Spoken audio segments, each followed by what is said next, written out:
facility. It's not impossible, but a system can respond to a slow introduction of cases, not if it happens too quickly, and that is why we're containing, not because we believe that containing prevents this disease completely.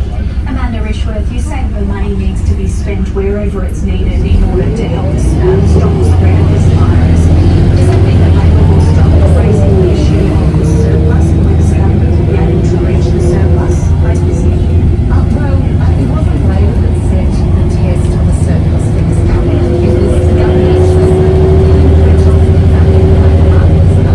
It is the government that has set this as its task, and the question will be whether or not they can deliver it. Our focus is on making sure the money is spent in the places it's needed. We all like support. We're not like to just hit the government as a card march. We're not constructive criticism if it's necessary.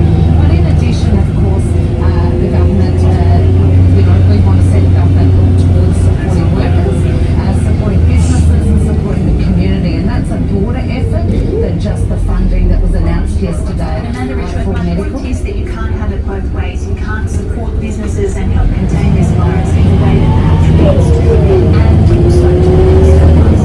Well, we're not the one that promises surplus before an election. That was also before the coronavirus. Well, let's be clear, the economy was slowing. The most recent national account figures showed the December quarter growth was slower than the one before. We know that productivity had stalled, that wages were stagnating.